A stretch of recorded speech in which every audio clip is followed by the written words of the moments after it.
ಸರ್ಕಾರಿ ಆಸ್ಪತ್ರೆ ಸೇರಿದಂತೆ ವೈದ್ಯಕೀಯ ಸೇವೆಗೆ ಬಳಕೆಯಾಗುವ ಆಂಬ್ಯುಲೆನ್ಸ್ಗಳ ಸೇವೆಯನ್ನು ಇನ್ನು ಮುಂದೆ ಕೆಪಿಎಂಇ ಕಾನೂನಿನ ಅಡಿಯಲ್ಲಿ ತರಲು ನಿರ್ಧರಿಸಿದ್ದು, ಈ ಕುರಿತಂತೆ ಬರುವ ವಿಧಾನಸಭೆಯ ಅಧಿವೇಶನದಲ್ಲಿ ಕಾಯ್ದೆ ಜಾರಿಗೆ ತರಲಾಗುವುದು ಎಂದು ಆರೋಗ್ಯ ಮತ್ತು ಕುಟುಂಬ ಕಲ್ಯಾಣ ಸಚಿವ ದಿನೇಶ್ ಗುಂಡೂರಾವ್ ತಿಳಿಸಿದರು. ಜಿಲ್ಲಾ ಪಂಚಾಯತ್ ಸಭಾಭವನದಲ್ಲಿ ನಡೆದ ಪತ್ರಿಕಾಗೋಷ್ಠಿಯಲ್ಲಿ ಮಾತನಾಡಿದ ಅವರು, ರಾಜ್ಯದಲ್ಲಿ ಪ್ರಸ್ತುತ ಇರುವ ಆಂಬ್ಯುಲೆನ್ಸ್ ಒದಗಿಸುತ್ತಿರುವ ಸೇವೆಗಳು ಮತ್ತು ಗುಣಮಟ್ಟದ ಬಗ್ಗೆ ಹಲವು ದೂರುಗಳು ಬರುತ್ತಿದ್ದು, ಈ ಕುರಿತಂತೆ ಆಂಬ್ಯುಲೆನ್ಸ್ಗಳು ಯಾವ ರೀತಿ ಇರಬೇಕು, ಅದರಲ್ಲಿ ಯಾವ ಅಗತ್ಯ ವ್ಯವಸ್ಥೆಗಳು ಇರಬೇಕು ಎಂಬ ಬಗ್ಗೆ ಹಾಗೂ ಅವುಗಳಿಗೆ ನಿಗದಿತ ದರ ನಿಗದಿಪಡಿಸುವ ಬಗ್ಗೆ ಕಾನೂನು ರಚಿಸಲಾಗುತ್ತಿದ್ದು, ಇನ್ನು ಮುಂದೆ ಆಂಬ್ಯುಲೆನ್ಸ್ ಸೇವೆ ಒದಗಿಸುವವರು ಮತ್ತು ಮೊಬೈಲ್ ಹೆಲ್ತ್ ಯೂನಿಟ್ಗಳು ಖಾಸಗಿ ಆಸ್ಪತ್ರೆಗಳ ರೀತಿಯಲ್ಲಿ ಕೆಪಿಎಂಇ ಅಡಿಯಲ್ಲಿ ನೋಂದಣಿ ಮಾಡಿಕೊಳ್ಳಬೇಕು ಎಂದರು. ಕೆಪಿಎಂ ಅಡಿಯಲ್ಲಿ ಆಂಬ್ಯುಲೆನ್ಸ್ ಸರ್ವಿಸಸ್ ನಮ್ಮ ಅಡಿಯಲ್ಲಿ ತಗೊಂಡ್ಬರ್ತೀವಿ. ಅದೇನಾಗ್ತದೆ, ಅದರಲ್ಲಿ ಏನಂತ ಹೇಳಿದ್ರೆ ಒಂದು ಆಂಬ್ಯುಲೆನ್ಸ್ ಏನಿರಬೇಕು, ಹೇಗಿರಬೇಕು, ಅದರ ಯಾವ್ಯಾವ ತರದ ವ್ಯವಸ್ಥೆಗಳಿರಬೇಕು ಮತ್ತು ಅದರಲ್ಲಿ ಒಂದು ದರ ನಿಯಂತ್ರಣಕ್ಕೂ ಕೂಡ ಒಂದು ಕಾನೂನಲ್ಲಿ ಅವಕಾಶ ಮಾಡಿಕೊಡ್ತೀವಿ. ಯಥೇಚ್ಛವಾಗಿ ಏನೇನೋ ದರಗಳನ್ನ ಸಾರ್ವಜನಿಕರ ಮೇಲೆ ಹೇರುವಂಥದ್ದು ಆಗಬಾರ್ದು ಉದ್ದೇಶದಿಂದ ಅಂದ್ರೆ ಅದನ್ನ ಯಾವ ತರ ಮಾಡಬೇಕು ಅಂತ ನೋಡೋಣ. ಅದೇ ಕಾನೂನು ಅಡಿಯಲ್ಲಿ ಒಂದು ಅದಕ್ಕೆ ಅವಕಾಶವನ್ನು ತಗೊಂಡ್ಬಂದಿದ್ದೀವಿ. ಸೊ ಬರುವಂತ ವಿಧಾನಸಭೆಯಲ್ಲಿ ಅದನ್ನ ತಗೊಂಡ್ಬರ್ತಾ ಇದ್ದೀವಿ. ಮೊಬೈಲ್ ಹೆಲ್ತ್ ಯೂನಿಟ್ಗಳು ಮತ್ತು ಆಂಬ್ಯುಲೆನ್ಸ್ಗಳು ಎರಡಕ್ಕೂ ಕೂಡ ಕೆಪಿಎಂಇ ಲೈಸೆನ್ಸ್ ಬೇಕಾಗ್ತದೆ, ಪರ್ಮಿಷನ್ ಬೇಕಾಗ್ತದೆ. ಕೆಪಿಎಂಇ ಅಡಿಯಲ್ಲಿ ನೋಂದಣಿಯಾಗುವ ಆಂಬ್ಯುಲೆನ್ಸ್ಗಳಿಗೆ ಅವುಗಳ ಒದಗಿಸುವ ಸೇವೆಯ ಆಧಾರದಲ್ಲಿ ದರ ನಿಗದಿಪಡಿಸಲಾಗುವುದು. ಆಂಬ್ಯುಲೆನ್ಸ್ ಸೇವೆಯ ಅಗತ್ಯವಿರುವವರು ಆಪ್ ಮೂಲಕ ಬುಕಿಂಗ್ ಮಾಡುವ ಸೌಲಭ್ಯ ಒದಗಿಸಲಾಗುವುದು. ಈ ಮೂಲಕ ಆಂಬ್ಯುಲೆನ್ಸ್ ಸೇವೆಯಲ್ಲಿ ಪಾರದರ್ಶಕತೆ ತರಲಾಗುವುದು ಎಂದರು. ಮತ್ತು ಆ ಸರ್ವಿಸ್ ಕೂಡ ಮುಂದೆ ನಾವು ನಮ್ಮ ಉದ್ದೇಶ ಏನಂತ ಹೇಳಿದ್ರೆ, ಈಗ ಆಂಬ್ಯುಲೆನ್ಸ್ ಸೇವೆಗಳನ್ನ ಈಗ ಯಾವ ರೀತಿ ಈ ಓಲಾ ಊಬರ್ ಅಂತ ಕೇಳಿರ್ಬೋದು, ಆ ಆಪ್ ಮುಖಾಂತರ ನಾವು ಆಂಬ್ಯುಲೆನ್ಸ್ ನಾವು ಅದನ್ನ ಬುಕ್ ಮಾಡಬಹುದು. ಸೊ ಅದೇ ತರ ಸರ್ವಿಸ್ ಯಾರೇ ಕೊಡ್ಲಿ ನಮ್ಗೆ ದರ ಅದ್ರಲ್ಲಿ ಮೊದಲೇ ಫಿಕ್ಸ್ ಆಗಿರ್ತದೆ. ನೀವು ಒಂದು ಓಲಾ ಕ್ಯಾಬ್ ಬುಕ್ ಮಾಡಿದ್ರೆ ದರ ಮೊದಲೇ ಫಿಕ್ಸ್ ಆಗ್ತದೆ. ಸೊ ಆ ತರ ಪಾರದರ್ಶಕತೆ ತರ್ತಕ್ಕಂಥದ್ದು ಕೂಡ ಈ ನಮ್ಮ ಒಂದು ಹೊಸ ಆಕ್ಟ್ ನಲ್ಲಿ ಅವಕಾಶಗಳು ಬರ್ತಾ ಇದೆ. ಸೊ ಅದನ್ನ ನಾವು ತರ್ತಾ ಇದ್ದೀವಿ, ಸರ್ಟಿಫಿಕೇಶನ್ ಕೊಡ್ತಾ ಇದ್ದೀವಿ. ಅವ್ರಿಗೆ ಒಂದು ಲೈಸೆನ್ಸ್, ಅದಕ್ಕೊಂದು ಅಪ್ರೂವಲ್ ಬೇಕಾಗ್ತದೆ. ಆ ತರದ ಒಂದು ರೆಗ್ಯುಲೇಟರಿ ಫ್ರೇಮ್ ವರ್ಕ್ ತಗೊಂಡ್ಬರ್ತಾರೆ. ನಮ್ಮ ಕರ್ನಾಟಕ ಪ್ರೈವೇಟ್ ಮೆಡಿಕಲ್ ಎಸ್ಟಾಬ್ಲಿಷ್ಮೆಂಟ್ ಅಂತ ಆಸ್ಪತ್ರೆಗೆ ಒಂದು ಲೈಸೆನ್ಸ್ ಬೇಕು. ಆಂಬ್ಯುಲೆನ್ಸ್ ಕೂಡ ಒಂದು ಮಿನಿ ಆಸ್ಪತ್ರೆ ತಾನೆ, ಒಬ್ಬ ಡಾಕ್ಟರ್ ಇರ್ತಾನೆ ಅಥವಾ ಒಬ್ಬ ನರ್ಸ್ ಇರ್ತಾರೆ, ಅಲ್ಲಿ ಬೇರೆ ಕೆಲವು ಆಂಬ್ಯುಲೆನ್ಸ್ ವೆಂಟಿಲೇಟರ್ ಇರ್ತದೆ, ಮಿನಿ ವೆಂಟಿಲೇಟರ್ ಇರ್ತದೆ, ಆಕ್ಸಿಜನ್ ಸಪ್ಲೈ ಇರ್ತದೆ, ಅದೆಲ್ಲ ಇರ್ತದೆ. ಅದು ಒಂದು mini mobile medical unit ambulance ಎರಡು ಕೂಡ ಕೆಪಿಎಂ ಅಡಿ ತಗೊಂಡು 108 ಸೇವೆಯನ್ನ ಸಂಪೂರ್ಣ ರಾಜ್ಯ ಸರ್ಕಾರದ ವಶಕ್ಕೆ ತೆಗೆದುಕೊಳ್ಳಲಿದ್ದು, ಈಗಾಗಲೇ ಚಾಮರಾಜನಗರ ಜಿಲ್ಲೆಯಲ್ಲಿ ಪ್ರಾಯೋಗಿಕವಾಗಿ ಈ ಕಾರ್ಯ ಆರಂಭಿಸಲಿದ್ದು, ಇದು ಮುಂದಿನ ದಿನಗಳಲ್ಲಿ ರಾಜ್ಯದ ಎಲ್ಲಾ ಜಿಲ್ಲೆಗಳಿಗೂ ವಿಸ್ತರಣೆಯಾಗಲಿದ್ದು, ಮುಂದಿನ ತಿಂಗಳು ಎಲ್ಲಾ ಜಿಲ್ಲೆಗಳಲ್ಲಿ ಕಂಟ್ರೋಲ್ ರೂಮ್ ತೆರೆದು ನಮ್ಮ ಅಧಿಕಾರಿಗಳೇ 108 ನಿರ್ವಹಣೆ ಮಾಡಲಿದ್ದು, ಇದಕ್ಕಾಗಿ ಪ್ರತ್ಯೇಕ ಕಂಟ್ರೋಲ್ ರೂಮ್ ಅನ್ನ ತೆರೆಯಲಾಗುವುದು ಎಂದರು. 108 ವ್ಯವಸ್ಥೆಯನ್ನ ಸರ್ಕಾರನೇ ವಶಕ್ಕೆ ತಗೊಳ್ತಾ ಇದೆ. ಚಾಮರಾಜನಗರದ ಟ್ರಯಲ್ ರನ್ ನಡೀತಾ ಇದೆ ಮತ್ತು ಬಹುಶಃ ಬರೋ ತಿಂಗಳಲ್ಲಿ ಎಲ್ಲಾ ಜಿಲ್ಲೆಗಳಲ್ಲೂ ಕೂಡ ನಾವು ಕಂಟ್ರೋಲ್ ರೂಮ್ಗಳನ್ನು ಕೂಡ ರಚನೆ ಮಾಡ್ತಾ ಇದ್ವಿ. ಆಂಬ್ಯುಲೆನ್ಸ್ ಸರ್ವಿಸಸ್ ಅವಾಗ ನಮ್ಮ ಅಧಿಕಾರಿ ಅಡಿಯ ಕಂಟ್ರೋಲ್ ರೂಮ್ ಕೂಡ ಬರ್ತದೆ. ಈಗ ಅದು ಪ್ರೈವೇಟ್ ಏಜೆನ್ಸಿ, ನಾವು ಅವ್ರಿಗೆ ಫೋನ್ ಮಾಡ್ಬೇಕು. ಮ್ಯಾನೇಜರ್ ಅವರು ಇರ್ತಾನೆ. ಬಹುಶಃ ನಾನು ಇವತ್ತು ಚರ್ಚೆ ಮಾಡೋದು ಮರ್ತೋಯ್ತದ್ದು, ಮಿಸ್ ಆಯ್ತದ್ದು. ಅವ್ರ ಮ್ಯಾನೇಜರ್ಗೆ ಬರೀ ಕೇಳಿದ್ದೆ, ಇವಾಗ ಸಮಸ್ಯೆಗಳಿದೆ. ಸೊ ಅದನ್ನ ಈಗ ಸರ್ಕಾರದ ಒಂದು ವ್ಯಾಪ್ತಿಗೆ ತಗೊಂಡ್ಬರ್ತಾರೆ. ಸೊ ಅವಾಗ ಏನಾಗುತ್ತೆ, ಈ ಡಿಸಿಗೆ, ಸಿಇಒಗೆ, ನಮ್ಮ DHOಗೆ ಅವ್ರಿಗೆ ನೇರ ಕಂಟ್ರೋಲ್ ಇರ್ತದೆ. ಅದನ್ನ ನಾವು ಮಾಡ್ತೇವೆ. ಜಿಲ್ಲಾಧಿಕಾರಿ ಕೆ ಲಕ್ಷ್ಮೀಪ್ರಿಯಾ, ಜಿಲ್ಲಾ ಪಂಚಾಯತ್ ಮುಖ್ಯ ಕಾರ್ಯನಿರ್ವಹಣಾಧಿಕಾರಿ ಡಾಕ್ಟರ್ ದಿಲೀಶ್ ಶಶಿ, ಅಪರ ಜಿಲ್ಲಾಧಿಕಾರಿ ಶಾಜಿದ್ ಮುಲ್ಲಾ, ಜಿಲ್ಲಾ ಆರೋಗ್ಯ ಮತ್ತು ಕುಟುಂಬ ಕಲ್ಯಾಣಾಧಿಕಾರಿ ಡಾಕ್ಟರ್ ನೀರಜ್ ಹಾಗೂ ಜಿಲ್ಲೆಯ ಆರೋಗ್ಯ ಇಲಾಖೆಯ ಎಲ್ಲ ಅಧಿಕಾರಿಗಳು ಉಪಸ್ಥಿತರಿದ್ದರು.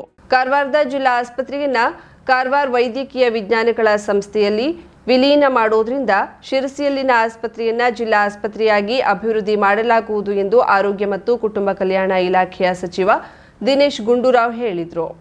ಜಿಲ್ಲಾ ಪಂಚಾಯತ್ ಸಭಾಂಗಣದಲ್ಲಿ ನಡೆದ ಆರೋಗ್ಯ ಇಲಾಖೆಯ ಪ್ರಗತಿ ಪರಿಶೀಲನಾ ಸಭೆಯ ಅಧ್ಯಕ್ಷತೆ ವಹಿಸಿ ಅವರು ಮಾತನಾಡಿದರು. ಶಿರಸಿಯಲ್ಲಿನ ಆಸ್ಪತ್ರೆಯನ್ನ ಜಿಲ್ಲಾ ಆಸ್ಪತ್ರೆಯಾಗಿ ಅಭಿವೃದ್ಧಿ ಮಾಡುವ ಕುರಿತಂತೆ ಆಸ್ಪತ್ರೆಗೆ ಅಗತ್ಯವಿರುವ ಸಿಟಿ ಸ್ಕ್ಯಾನ್, ಎಂಆರ್ಐ ಯಂತ್ರೋಪಕರಣಗಳು, ಸಿಬ್ಬಂದಿ ಹಾಗೂ ಕೀಮೋಥೆರಪಿ, ಡೇ ಕೇರ್ ಸೆಂಟರ್ ಸ್ಥಾಪನೆಯ ಕುರಿತಂತೆ ಪ್ರಸ್ತಾವನೆಯನ್ನ ಸಲ್ಲಿಸುವಂತೆ ಸೂಚಿಸಿದ ಸಚಿವರು, ಜಿಲ್ಲೆಯಲ್ಲಿ ತಾಯಿ ಮತ್ತು ಮಗುವಿನ ಆರೋಗ್ಯದ ಬಗ್ಗೆ ಹೆಚ್ಚಿನ ನಿಗಾ ವಹಿಸಬೇಕು, ನಿರ್ಜೀವ ಜನನ ದರವನ್ನ ಕಡಿಮೆಗೊಳಿಸುವ ನಿಟ್ಟಿನಲ್ಲಿ ಕಾರ್ಯನಿರ್ವಹಿಸಬೇಕು ಎಂದರು. ಜಿಲ್ಲೆಯ ಎಲ್ಲ ತಾಲೂಕು ಆಸ್ಪತ್ರೆಗಳಲ್ಲಿ 2 ಮಂದಿ ಪ್ರಸೂತಿ ವೈದ್ಯರು, 2 ಮಂದಿ ಅರವಳಿಕೆ ತಜ್ಞರು ಮತ್ತು 2 ಮಂದಿ ಮಕ್ಕಳ ತಜ್ಞರ ಸೇವೆ ದೊರೆಯುವಂತೆ ಮಾಡುವ ಮೂಲಕ 24x7 ಕಾರ್ಯನಿರ್ವಹಿಸಲು ಕ್ರಮ ಕೈಗೊಳ್ಳಿ. ಜಿಲ್ಲೆಯ ವಿವಿಧ ಆರೋಗ್ಯ ಕೇಂದ್ರಗಳಲ್ಲಿ ಕಡಿಮೆ ಹೆರಿಗೆ ಪ್ರಮಾಣವಿದ್ದಲ್ಲಿ ಅಲ್ಲಿ ಕಾರ್ಯನಿರ್ವಹಿಸುವ ತಜ್ಞ ವೈದ್ಯರನ್ನ ತಾಲೂಕಾಸ್ಪತ್ರೆಗೆ ನಿಯೋಜಿಸುವ ಮೂಲಕ ಸಾರ್ವಜನಿಕರಿಗೆ ಉತ್ತಮ ಸೇವೆ ಒದಗಿಸುವುದರ ಜೊತೆಗೆ ತುರ್ತು ಸಂದರ್ಭದಲ್ಲಿ ವೈದ್ಯರ ಲಭ್ಯತೆ ಸಿಗೋದ್ರಿಂದ ಮುಂದೆಯಾಗಬಹುದಾದ ಅನಾಹುತವನ್ನ ತಡೆಗಟ್ಟಬಹುದಾಗಿದೆ ಎಂದರು. ಇನ್ನು ಉಳಿದಿರುವಂಥ ವೇಕೆನ್ಸೀಸು MBBS ಮತ್ತೆ ತಜ್ಞ ವೈದ್ಯರು ಏನಿದ್ದಾರೆ ಅದು ಕಂಪಲ್ಸರಿ ರೂರಲ್ ಪೋಸ್ಟಿಂಗ್ ಅಲ್ಲಿ ಬರೋ ವಾರ ಪೋಸ್ಟಿಂಗ್ ಆಗ್ತಾ ಇದೆ ಎಲ್ಲರಿಗೂ ಕೂಡ. ಸೊ ಅದ್ರ ಮುಖಾಂತರ ಫಿಲ್ಅಪ್ ಮಾಡ್ತೀವಿ. ಆಮೇಲೆ ಸ್ವಲ್ಪ ಎಲ್ಲೆಲ್ಲಿ ಕಮ್ಮಿ ಇರುವಂಥ ಕೆಲಸ ಇರುವಂಥ ಒಂದು ಆಸ್ಪತ್ರೆಗಳು ಇರ್ತದೆ ಅದನ್ನ ರೀಅಲೋಕೇಟ್ ಮಾಡ್ತಾ ಇದ್ದೀವಿ. ನಮ್ಮ ಉದ್ದೇಶ ಏನಾಗ್ತದೆ, ಮುಂದಿನ ದಿವಸದಲ್ಲಿ ತಾಲೂಕು ಆಸ್ಪತ್ರೆಗಳಲ್ಲಿ ಅದರಲ್ಲೂ ಕೂಡ ತಾಯಿ ಮತ್ತು ಮಕ್ಕಳ ಸೇವೆಯಿಂದ ಅದು 24 ಗಂಟೆ ನಡೆಯತಕ್ಕಂಥ ವ್ಯವಸ್ಥೆ ತಗೊಂಡ್ಬರಬೇಕು ಅಂತ ಒಂದು ತೀರ್ಮಾನಕ್ಕೆ ಬಂದಿದ್ದೀವಿ. ಸೊ ಅದನ್ನ ಮಾಡ್ತಕ್ಕಂಥದ್ದು ಪ್ರತಿಯೊಂದು ತಾಲೂಕು ಆಸ್ಪತ್ರೆಯಲ್ಲಿ 2 ಗೈನಕಾಲಜಿಸ್ಟ್, 2 ಅನೆಸ್ಥೆಸಿಸ್ಟ್, ಪೀಡಿಯಾಟ್ರಿಷಿಯನ್ಗಳು ಇರಬೇಕಾಗ್ತದೆ ಅಂತ ಒಂದು ಮಾಡ್ತಾ ಇದ್ದೀವಿ. ಸೊ ಕೆಲವು ಕಡೆ ನಾವು ಇರುವಂಥ ಸ್ಟಾಫ್ ಮೇಲೆ ಮಾಡ್ತಾ ಇದ್ದೀವಿ ರಿಅಲೋಕೇಶನ್ ಮತ್ತು ಫ್ರೆಶ್ ಹೊಸ ರೆಕ್ರೂಟ್ಮೆಂಟ್ ಕೂಡ ಮಾಡಬೇಕು. ಅದನ್ನು ಒಂದು 223 ಡಾಕ್ಟರ್ಸ್ ತಗೊಳ್ಳೋ ಕೂಡ ಗೌರ್ಮೆಂಟ್ ಪರ್ಮಿಷನ್ ಕೊಟ್ಟಿದ್ದಾರೆ, ಅವ್ರನ್ನೂ ಕೂಡ ತಗೊಳ್ತಾ ಇದ್ದೀವಿ. 400 ಫಾರ್ಮಸಿಸ್ಟ್ ಟೆಕ್ನಿಷಿಯನ್ಸ್ ತಗೊಳ್ಳೋದಕ್ಕೂ ಕೂಡ ನಮಗೆ ಪರ್ಮಿಷನ್ ಸಿಕ್ಕಿದೆ. ಸುಮಾರು 1300 PHCOಗಳು, ANMಗಳು ಮತ್ತು ಹೆಲ್ತ್ ಇನ್ಸ್ಪೆಕ್ಟರ್ ಆಫೀಸರ್ಸ್ ಅವ್ರು ತಗೊಳ್ಳೋದು ಪರ್ಮಿಷನ್ ಇದೆ. ಸೊ ಈ ಥರದ ಒಂದು ಮಾಡ್ತಾ ಇದ್ದೀವಿ. ಇದರಿಂದ ಒಂದು 80% ಸಾಲ್ವ್ ಆಗೋ ಥರ ಆಗ್ತದೆ. ಇನ್ನೂ 20% ಕೊರತೆ ಇರ್ತದೆ. ಅದನ್ನು ಮುಂದಿನ ದಿವಸ ಮತ್ತೆ ಅದನ್ನು ಗೃಹ ಆರೋಗ್ಯದ ಯೋಜನೆಯನ್ನ ಜಿಲ್ಲೆಯಲ್ಲಿ ತಕ್ಷಣ ಅನುಷ್ಠಾನ ಮಾಡುವಂತೆ ಸೂಚಿಸಿದ ಸಚಿವರು ವೈದ್ಯರು ಮತ್ತು ಸಿಬ್ಬಂದಿಗಳು ಜಿಲ್ಲೆಯ ಪ್ರತಿ ಮನೆಗಳಿಗೆ ತೆರಳಿ ಬಿಪಿ, ಶುಗರ್ ಮುಂತಾದ ತಪಾಸಣೆ ಮಾಡಬೇಕು. ಈ ಕಾಯಿಲೆ ಕಂಡುಬಂದಲ್ಲಿ ನಿರಂತರವಾಗಿ ಉಚಿತವಾಗಿ ಔಷಧ ಸರಬರಾಜು ಮಾಡಬೇಕು. ತಾಯಿ ಮತ್ತು ಮಗು ಆರೈಕೆಗೆ ಪ್ರಥಮ ಆದ್ಯತೆ ನೀಡುವಂತೆ ತಿಳಿಸಿದ ಅವರು ನಿಯಮಿತವಾಗಿ ಬಾಣಂತಿಯರು ಮತ್ತು ಗರ್ಭಿಣಿಯರು, ವೈದ್ಯರು ಮತ್ತು ಆಶಾ ಕಾರ್ಯಕರ್ತೆಯರು ಮೇಲ್ವಿಚಾರಣೆ ಮಾಡಬೇಕು ಎಂದರು. ರಾಜ್ಯದಲ್ಲಿ ಶಾಶ್ವತ ದೃಷ್ಟಿ ಗ್ಯಾರಂಟಿಯಡಿ 398 ಆಶಾ ಕಿರಣ ಕೇಂದ್ರಗಳನ್ನು ತೆರೆಯಲಾಗಿದ್ದು ಜಿಲ್ಲೆಯಲ್ಲಿ 14 ಕೇಂದ್ರಗಳು ಕಾರ್ಯನಿರ್ವಹಿಸುತ್ತಿವೆ. ಈ ಕೇಂದ್ರಗಳಲ್ಲಿ ಸಾರ್ವಜನಿಕರು ಉಚಿತವಾಗಿ ತಮ್ಮ ದೃಷ್ಟಿ ದೋಷದ ತಪಾಸಣೆಯ ಜೊತೆ ಕನ್ನಡಕ ಮತ್ತು ಶಸ್ತ್ರಚಿಕಿತ್ಸೆಯನ್ನ ಮಾಡಲಾಗುತ್ತಿದೆ. ಈ ಬಗ್ಗೆ ಅಧಿಕಾರಿಗಳು ಸಾರ್ವಜನಿಕರಿಗೆ ಮಾಹಿತಿ ನೀಡಬೇಕು ಎಂದರು.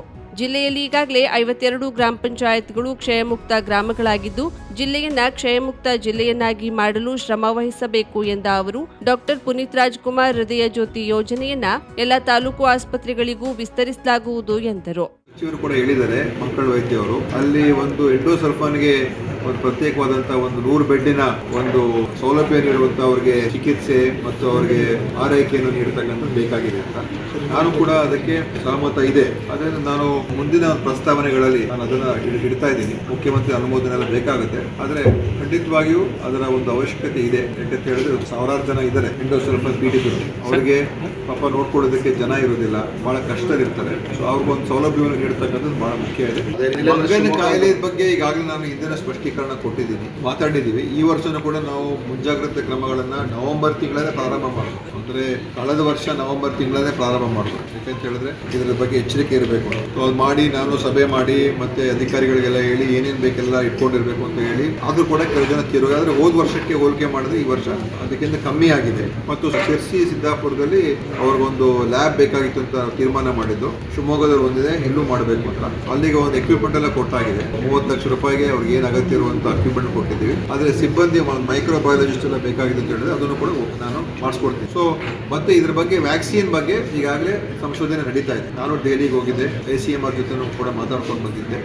ಅದು ಹಿಂದಿನ ವರ್ಷನೇ ಹೋಗಿ ಮಾತಾಡಿ ಅವರು ಅದಕ್ಕೆ ಅನುದಾನಕ್ಕೂ ಎಲ್ಲ ಸ್ವಲ್ಪ ಬೇಕಾಗಿತ್ತು, ಅದೆಲ್ಲ ಒದಗಿಸಿ ನಾವು ಹೈದರಾಬಾದಲ್ಲಿರುವಂಥ ಒಂದು ಸಂಸ್ಥೆ ಇದೆ, ಇಂಡಿಯನ್ ಇಮ್ಯುನಾಲಜಿಕಲ್ಸ್ ಅಂತ. ಅವರು ಇದ್ರ ಬಗ್ಗೆ ಸಂಶೋಧನೆ ಮಾಡ್ತಾ ಇದ್ದಾರೆ. ಅವ್ರಿಗೆ ದುಡ್ಡು ಕೂಡ ಕೊಟ್ಟಾಗಿದೆ. ಸೊ ಅವರು ನಮ್ಗೆ 1 ವರ್ಷ ಬೇಕು ಅಂತ ಹೇಳಿದ್ದಾರೆ. ಸೊ ಬರೋ ವರ್ಷಕ್ಕೆ ನಾವು ನಿರೀಕ್ಷೆಯಲ್ಲಿದ್ದೇವೆ ಒಂದು KFDಗೆ ಒಂದು ವ್ಯಾಕ್ಸಿನ್ ಅನ್ನ, ಹೊಸ ವ್ಯಾಕ್ಸಿನ್ ಅನ್ನ, ಯಾಕಂದ್ರೆ ಹಿಂದಿನ ವ್ಯಾಕ್ಸಿನ್ ನಿಷ್ಪ್ರಯೋಜಕ, ಹೊಸದು ಬರುವಂತ ಸಾಧ್ಯತೆ ಇದೆ ಅಂತ ಅವರು ಹೇಳ್ತಾ ಇದ್ದಾರೆ. ಸೊ ನೋಡೋಣ, ಕೇಂದ್ರ ಸರ್ಕಾರ ICMR ಹೇಳ್ತಾರೆ. ಸಮಸ್ಯೆ ಏನಿಲ್ಲ, ಅವ್ರಿಗೆಲ್ಲ ಕ್ಲಾರಿಫೈ ಮಾಡಿದ್ದೀವಿ, ಯಾರನ್ನು ನಾವು ತೆಗಿತಾ ಇಲ್ಲ. ನಾವೇನು ಅವರ ಪರ್ಫಾರ್ಮೆನ್ಸ್ ಅನ್ನ, ಅವರ ಕಾರ್ಯಕ್ಷಮತೆಯನ್ನ ನಾವು ಸ್ವಲ್ಪ ಒಂದು ಅದರ ಬಗ್ಗೆ ಒಂದು ಇದು ಕೇಳಿದ್ದು, ಒಂದು ಅಪ್ರೈಸಲ್ ಮಾಡಿಕೊಡಿ ಅಂತ. ಅದು ಸ್ವಲ್ಪ ಅವರಿಗೆ ಆತಂಕ ಸೃಷ್ಟಿ ಆಗಿದೆ. ಯಾಕಂದ್ರೆ ನಾವು ಮುಂದಕ್ಕೆ ಅವರ ರಿನ್ಯೂವಲ್ ಮುಂದಕ್ಕೆ ಹಾಕೊಂಡಿದ್ದೆ, ಯಾಕಂದ್ರೆ ಅದನ್ನು ಮುಗ್ದಿರ್ಲಿಲ್ಲ. ಅದಕ್ಕೆ ಅವ್ರು ಯಾವ್ದಾದ್ರು ಗಾಳಿ ಸುದ್ದಿಗಳಿಗೆಲ್ಲ ತಿಳ್ಕೊಂಡು ನಾವು ತೆಗಿತಾ ಇದ್ದಾರೆ. ಆತರ ಏನಿಲ್ಲ. ಬಹುಶಃ ನಮ್ಮ ಹತ್ರ ಇರುವಂತ ಎಷ್ಟೋ ಒಂದು 20,000 ಎಷ್ಟೋ ಇದ್ದಾರೆ. ಅದರಲ್ಲಿ ಬಹಳ ಒಂದು 0.1% ಜನ, ಕೆಲವರು ಯಾರು ಪರ್ಫಾರ್ಮೆನ್ಸೇ ಇಲ್ಲ ಅಂತವ್ರಿಗೆ ಸಮಸ್ಯೆ ಆಗ್ಬೋದು. ಯಾಕಂದ್ರೆ ಅವ್ರು ಸರಿಯಾಗಿ ಕೆಲಸನೇ ಮಾಡ್ತಾ ಇಲ್ಲ, ಇದು ಮಾಡ್ತಾ ಇಲ್ಲ ಅಂತವ್ರು ಬಿಟ್ರೆ 99% ಯಾರಿಗೂ ತೊಂದರೆ. ಸಭೆಯಲ್ಲಿ ಜಿಲ್ಲಾಧಿಕಾರಿ ಕೆ ಲಕ್ಷ್ಮೀಪ್ರಿಯಾ, ಜಿಲ್ಲಾ ಪಂಚಾಯತ್ ಮುಖ್ಯ ಕಾರ್ಯನಿರ್ವಹಣಾಧಿಕಾರಿ ಡಾಕ್ಟರ್ ದಿಲೀಶ್ ಶಶಿ, ಆರೋಗ್ಯ ಮತ್ತು ಕುಟುಂಬ ಕಲ್ಯಾಣ ಇಲಾಖೆಯ ಬೆಳಗಾವಿ ವಿಭಾಗದ ವಿಭಾಗೀಯ ನಿರ್ದೇಶಕಿ ಡಾಕ್ಟರ್ ಪುಷ್ಪಾ, ಅಪರ ಜಿಲ್ಲಾಧಿಕಾರಿ ಸಾಜಿದ್ ಮುಲ್ಲಾ, ಜಿಲ್ಲಾ ಆರೋಗ್ಯ ಮತ್ತು ಕುಟುಂಬ ಕಲ್ಯಾಣಾಧಿಕಾರಿ ಡಾಕ್ಟರ್ ನೀರಜ್ ಮತ್ತಿತರರು ಇದ್ದರು. 50,000ಕ್ಕೂ ಅಧಿಕ ಸಬ್ಸ್ಕ್ರೈಬರ್ಸ್, 1.68 ಕೋಟಿಗೂ ಮೀರಿದ ವ್ಯೂಸ್, ಸುದ್ದಿಯೊಂದು 10 ಲಕ್ಷಕ್ಕೂ ಹೆಚ್ಚು ವ್ಯೂಸ್ ಕಂಡ ಹೆಗ್ಗಳಿಕೆ, ವಸ್ತುನಿಷ್ಠ ಮತ್ತು ಖಾತ್ರಿಯಾದ ವರದಿಗಾರಿಕೆ, ಉತ್ತರ ಕನ್ನಡದ ಅತಿ ಹೆಚ್ಚು ಸಬ್ಸ್ಕ್ರೈಬರ್ ಹೊಂದಿರುವ ಯೂಟ್ಯೂಬ್ ಚಾನೆಲ್. ಕರಾವಳಿ ಮುಂಜಾವು ಡಿಜಿಟಲ್ ವೀಕ್ಷಕರಿಗೆ ಧನ್ಯವಾದ. ಇನ್ಮುಂದೆ ಸುದ್ದಿಯಲ್ಲ ಮತ್ತಷ್ಟು ಸೊಗಸು. ನಿಮ್ಮಲ್ಲಿಯ ಸಭೆ ಸಮಾರಂಭ, ಅಂಗಡಿ ವ್ಯಾಪಾರ ಮಳಿಗೆಯ ಸಹಕಾರಿ ಸಂಸ್ಥೆಯ ಶುಭಾರಂಭದ ಕಾರ್ಯಕ್ರಮಗಳ ವಿಸ್ತೃತ ವಿಡಿಯೋ ಸುದ್ದಿ. ಸಂಪರ್ಕಿಸಿ ನಮ್ಮ ಕರಾವಳಿ ಮುಂಜಾವು ಡಿಜಿಟಲ್ ಪ್ರತಿನಿಧಿಗಳನ್ನ.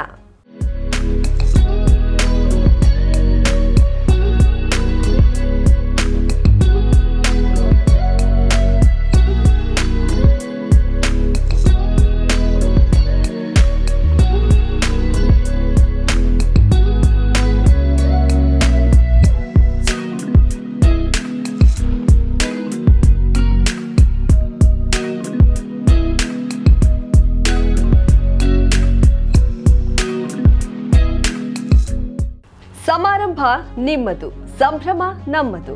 ನೋಡ್ತಾ ಇರಿ ಕರಾವಳಿ ಮುಂಜಾವು ಡಿಜಿಟಲ್.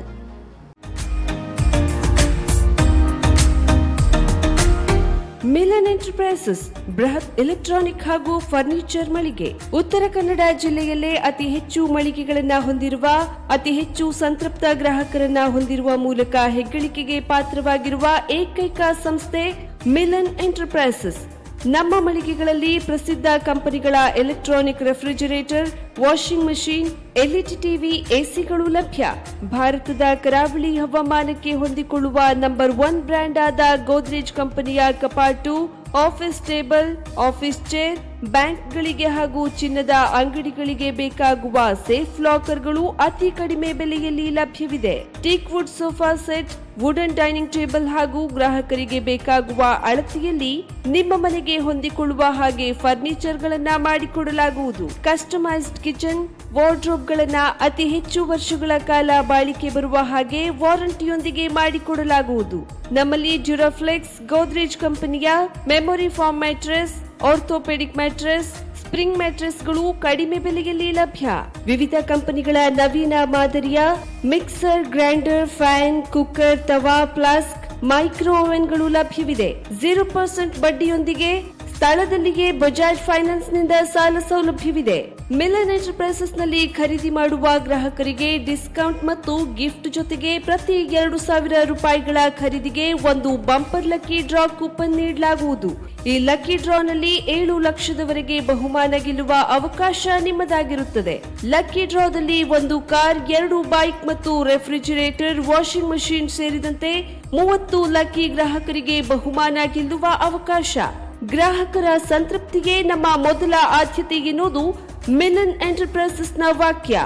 ಉತ್ತರ ಕನ್ನಡ ಜಿಲ್ಲೆಯ ನಮ್ಮ ಶೋರೂಮ್ಗಳಾದ old Mahalakshmi super market, Mulla stop ಹತ್ತಿರ, ಕಾಜುಬಾಗ್ ಕಾರವಾರ, ಅಗ್ರಿಕಲ್ಚರ್ ಆಫೀಸ್ ಎದುರುಗಡೆ ಮಾಸ್ತಿಕಟ್ಟೆ ರೋಡ್ ಹೊನ್ನಾವರ, ಸೀಮಾ ಕಾಂಪ್ಲೆಕ್ಸ್ ಹತ್ತಿರ Moni Basti main road Bhatkal, Indian bank ಎದುರು CP Bazaar road Sirsi, JS building JN road Dandeli, KS building Motikeri road Haliyal. ಇಲ್ಲಿಗೆ ತಪ್ಪದೇ ಭೇಟಿ ನೀಡಿ ಸಂತೃಪ್ತರಾಗಿ.